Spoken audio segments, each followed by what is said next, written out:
Hello students. Yesterday we were discussing about the electromagnetic spectrum, and in the case of electromagnetic spectrum, as we have seen that we have 7 types of electromagnetic waves. They have different range of frequencies and wavelength, and we are using that waves in different fields according to their properties that they contain. So as the most energetic wave, that is gamma rays, that we are using for cutting, welding process, for the therapies process. So and where in nuclear reactions we are using that, like the longest wavelength, that is the radio wave, we are using that for the communication. So the different examples we have seen for their properties. So after the discussion on the chapter electromagnetic wave, for the Maxwell equations, for modification in Ampere's theorem, displacement current concept, and the symmetricity of electric and magnetic field, and later for the electromagnetic spectrum. So all the topics that we have discussed up to now, but here as I told you, Earth atmosphere plays an important role for the electromagnetic wave that is coming from the sun at our Earth. So here as on our Earth, number of radiations are coming from the sun, like in electromagnetic radiation, visible light, infrared radiation, ultraviolet radiation, these are coming. But whenever these all will come to Earth, and that time they will be harmful for us. So to protect them, we have the atmosphere. So you have to first keep the knowledge of atmosphere also, in which layer of atmosphere, which kind of informations you have, what is the properties of that particular layers we have.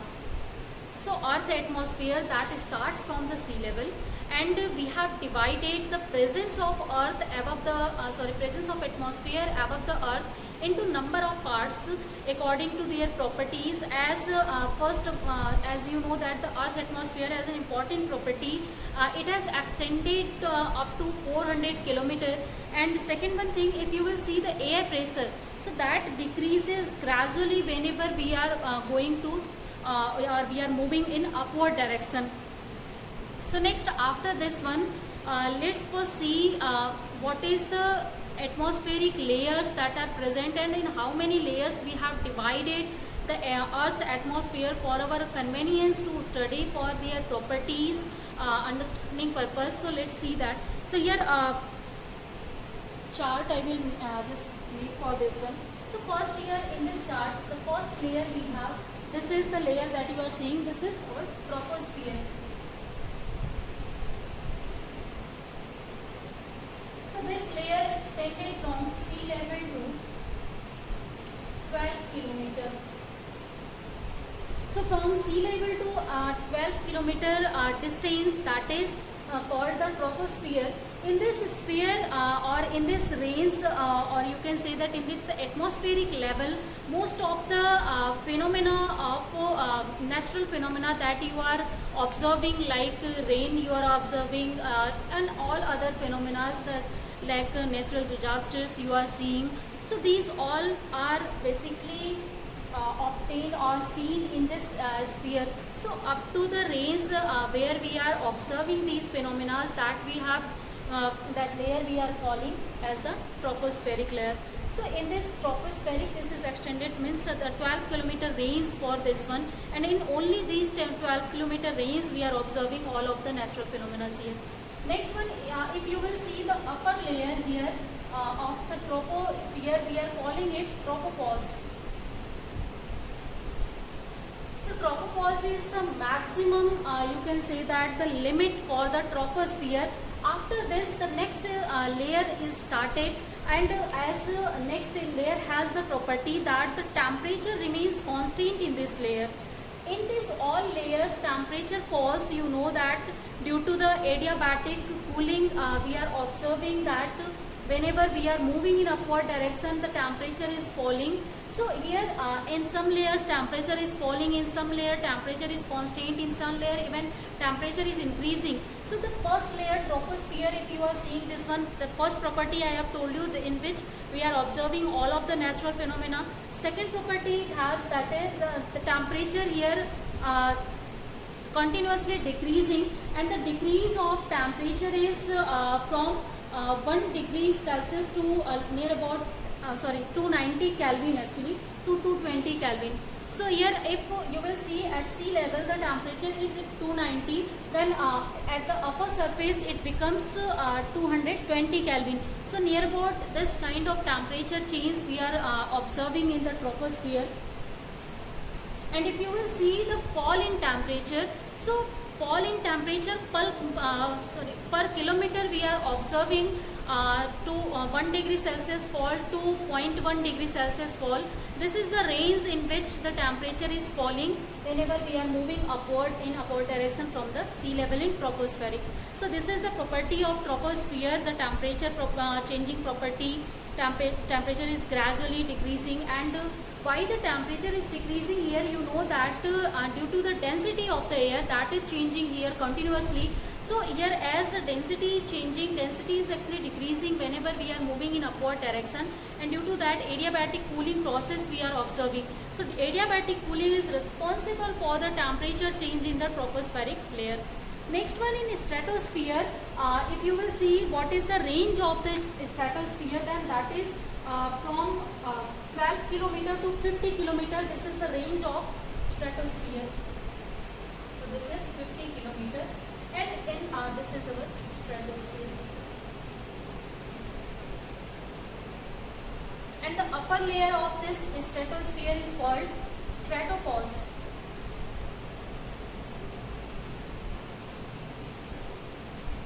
And the property of the stratosphere, as I told you here, temperature remains constant, means this layer is very suitable for air navigation system. And so here in stratosphere, as this is stratopause, I have told you. And here one more actually very important observations we have seen for this layer. As why I am saying that temperature is constant, exactly temperature is not constant. The variation of temperature is uniform here, constant here. So like if you will see the tropospheric layer, so in troposphere the variation in temperature is not uniform. There the variation is very non-uniformly it is varying from 290 to 220 Kelvin. But whenever we are coming to the stratosphere, then from 12 kilometer to 50 kilometer, a different phenomena we are seeing. Here temperature rises, not falling, and from this layer to this layer, 220 Kelvin temperature again becomes 280 Kelvin, and the rise in temperature is very uniform. Means if you will see per kilometer what is the rate of rising of temperature, then that will be constant rate. So due to this constant rate, we are using this layer for the aeroplane navigation system. Means to just in transmission we are using such this layer very usefully for ourselves. So this is, you can say that, very best layer to fly aeroplane, long distance aeroplane through it. So as in this layer we are observing so many natural phenomena that can disturb the transmission or transportation of airplane, then here that this problems can be resolved in this layer. Next one here, very important layer also exists in stratosphere, that is called ozone layer. So ozone layer in, that is observing from 15 kilometer to 30 kilometer. This is the range of ozone layer, and as you know that this is a chemical compound that ozone is, and we are observing the presence of ozone in atmosphere from 15 kilometer to 30 kilometer, means the 15 kilometer range is of ozone layer. So now as you know, you are very well aware of this layer. This layer protect us from the harmful ultraviolet rays that is coming from the sun. So as from sun, three kinds of rays basically they are coming, infrared radiations, visible light, and ultraviolet. So ultraviolet is very harmful for our skin, and that can affect and that can give us a lot of diseases, and we can just save ourselves by UV protection things. And as this layer is already present, then we don't have to do anything. to protect us from that layer. So this is the ozone layer that can absorb the UV lights whenever that is coming and that is passing through this one. So it absorbs whole of the UV lights from here. But as ozone layer that is now disturbing by pollution of air pollution and so many kinds of pollutions that are disturbing this one, then due to that some of the UV rays that are now reaching to our ground surface, and as we are observing sunburn and other skin diseases these times, that is due to the just deformation in this layer. But as the meaning of and use of this layer is that it can absorb the UV lights and it is protecting us from the harmful rays. Next one, after the stratospheric layer, the third layer we have, that is mesosphere. So next one layer we have, this is mesosphere. And the highest level of this one, this is called mesopause. So this is mesopause, this is mesolayer. Now what is the range of the mesosphere? This is from 50 kilometer to 80 kilometer. This is the range of the mesosphere in our atmosphere. And in this mesosphere, if you will see now the temperature property, then now again temperature start to fall in this layer. So here you will think why temperature is continuously varying in these layers. So this is whole depending on the density of the atmospheric air that is present in our atmosphere. Here the density continuously varying, but in this layer as the density of air is uniformly changed per kilometer, then that's why we are seeing the uniform change in temperature here. And one more thing, as density is decreasing here, then here density is increasing. Again in this mesosphere density is decreasing again, and due to the decrease in density, again fall in temperature we are observing due to adiabatic cooling. So in these two spheres we are observing adiabatic cooling process, while in stratosphere we are observing adiabatic heating process here. So these is very important processes that is occurring in our atmosphere that keeps our atmosphere warm and cool according to these properties, and we are using these properties for so many kind of applications in our daily life.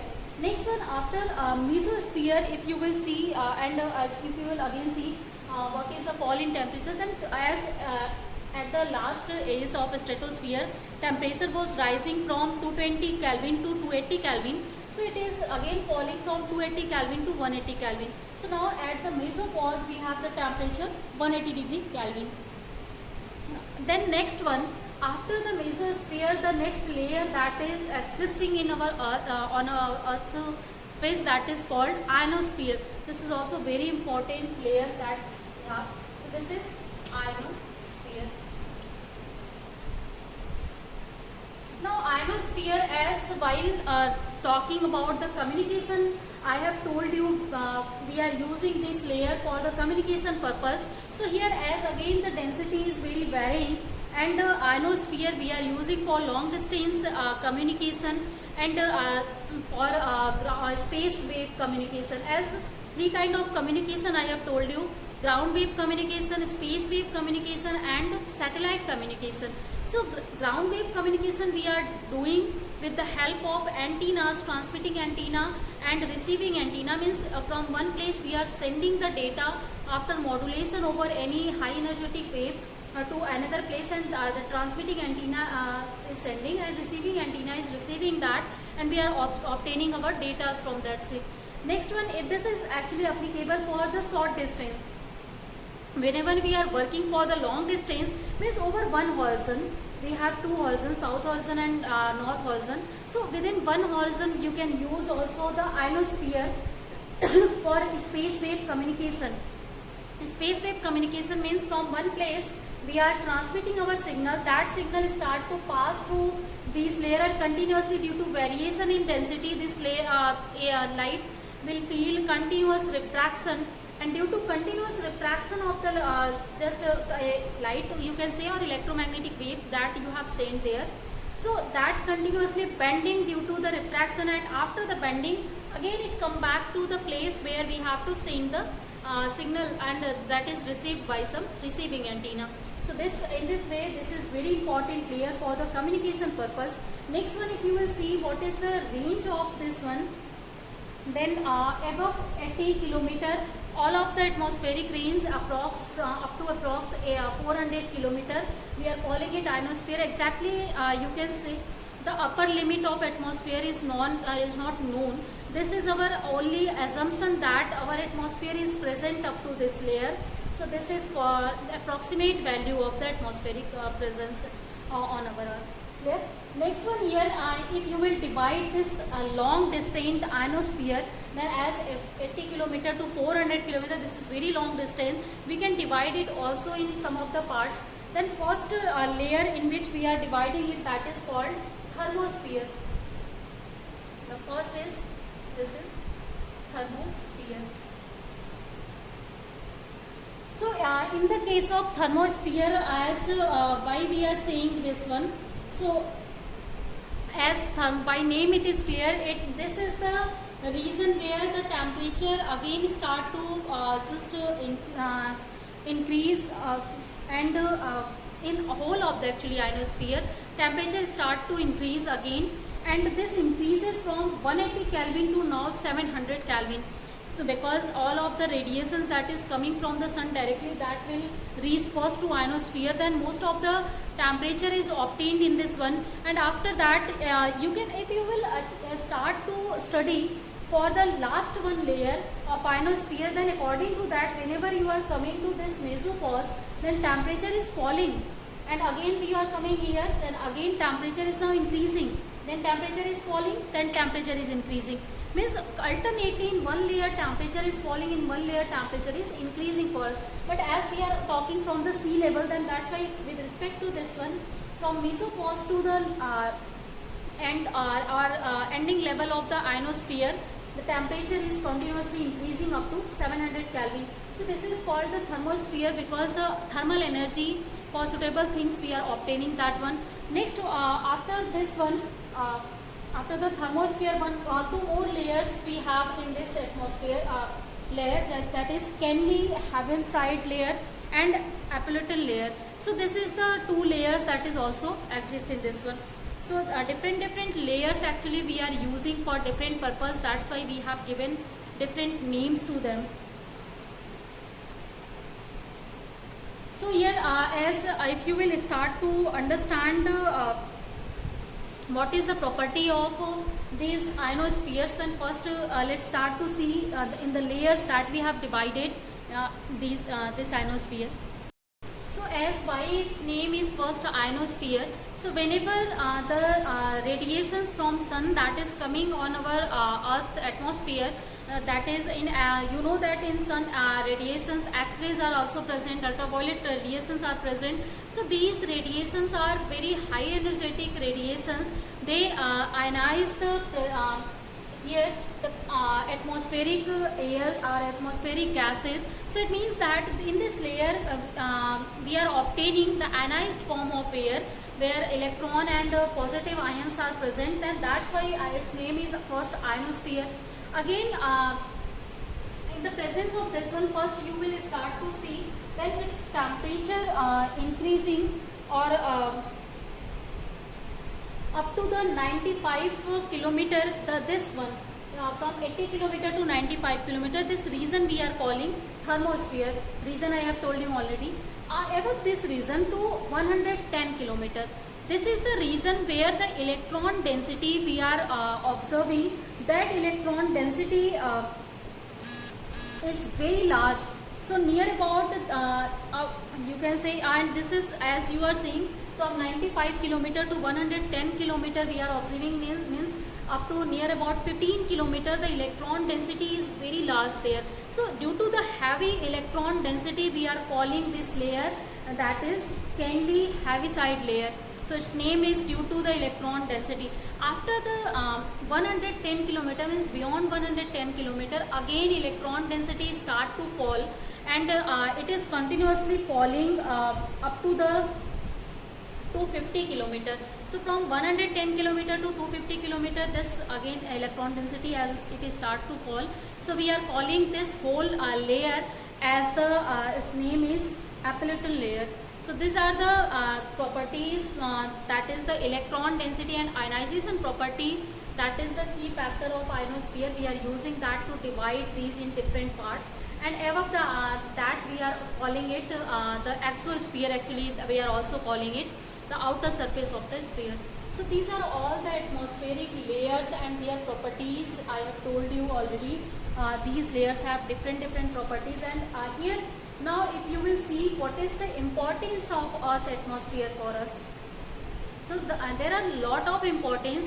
First of all, you know that to for the living being we always need to breathe, and for that one atmosphere is very helpful for us. For any other means, for the biological importance you know already here, and our life cannot be possible if atmosphere is not present here.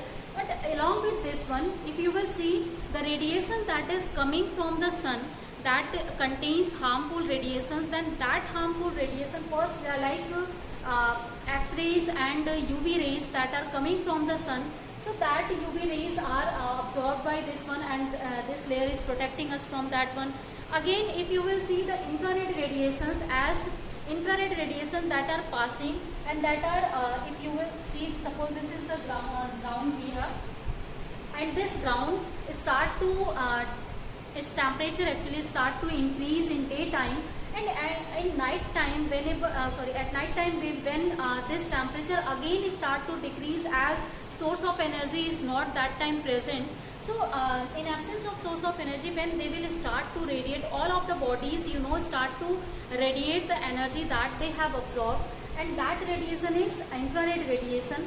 So this atmospheric layer, they allow to pass infrared radiation through them in this direction, but whenever the bodies start to emit infrared radiation, then this will not allow that to go again into the space. Means infrared radiation now that is safe inside the earth, and due to that at night all of the we are feeling very warm, our life is possible due to these atmospheric layer and their properties. So if you will see why this kind of situations we are observing, so whenever it will coming in this side, then its density is varying differently than whenever it is going from this side. So from going to sea level to space, its density will start to increase or decrease in the different opposite way as it is coming from space to sea level. So that's why it start to oppose to go past the infrared radiation through this one, and that's why it keeps our earth as a warm. So this is also called the global warming condition. Actually the problem I will tell you later, but still the warmness of the earth is possible only due to the atmospheric layers that is present on our. So this is the physical importance of these earth atmosphere that is present with respect to actually electromagnetic wave. I have told you number of applications you know already.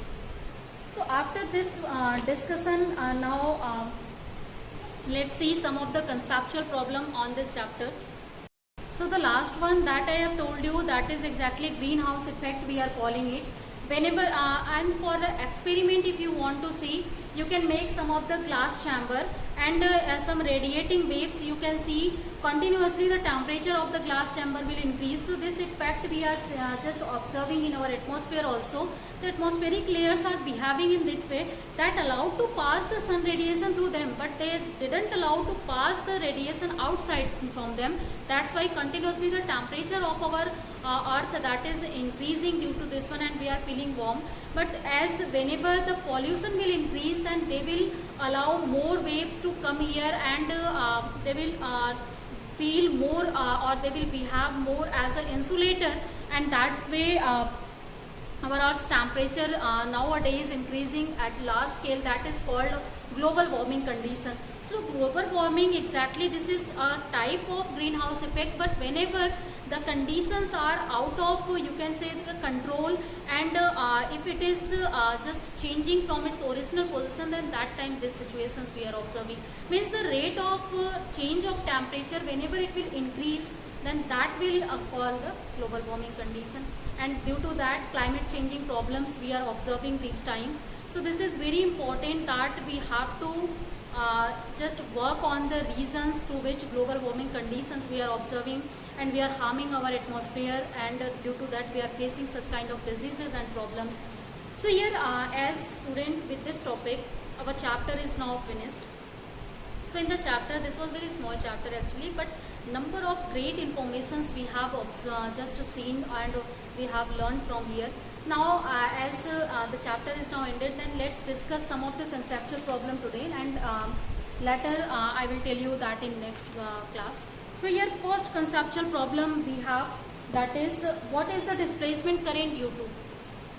So as this was the first topic that we have discussed in electromagnetic wave, what is the reason of the displacement current. So as you know that displacement current we are observing only when there is the varying electric field present. So due to the varying electric field we are observing the displacement current.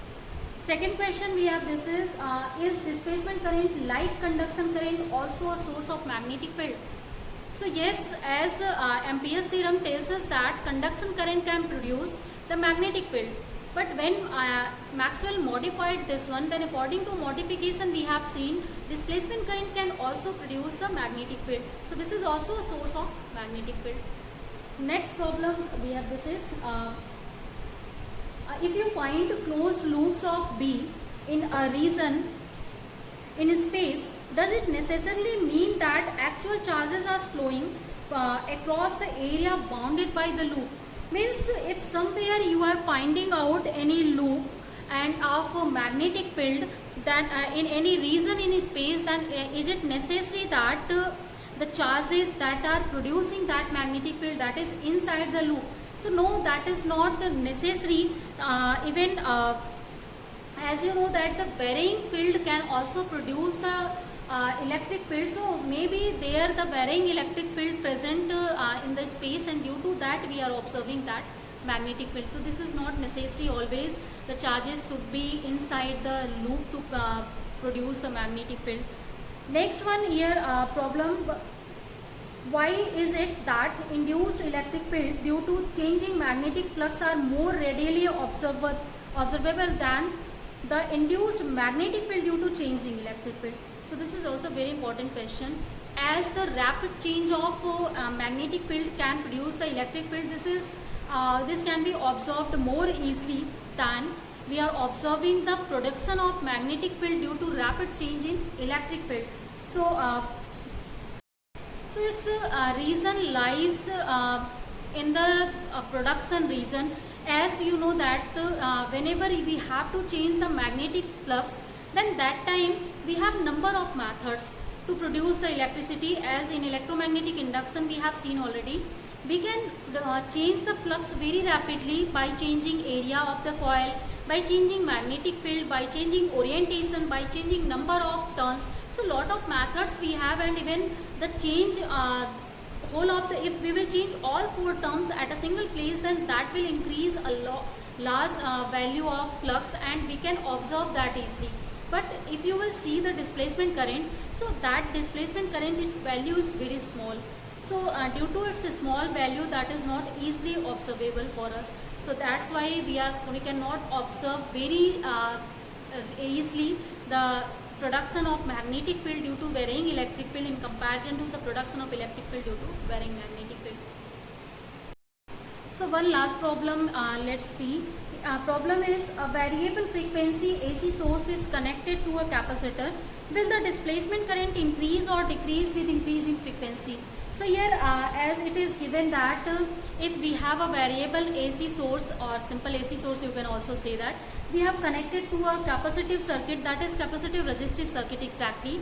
So whenever we are using the connecting wires, then they have some resistance. So capacitive resistive circuit we have, and also if you want to say only capacitive, then there is no problem. So suppose this is only pure capacitive circuit. In both of the cases actually you can understand this fact, but still let's see only for the pure capacitive. Means if we have any pure capacitive circuit, then its displacement current can be increased by changing frequency or not. Means like in the previous problem we have seen that it is very difficult to observe the displacement current. Then how can we change it, how can we increase it?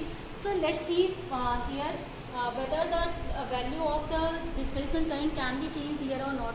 So as you know that in the capacitive circuit, its reactance is given by 1 upon omega c, and if you will write down the value of omega, this is 2 pi f c here.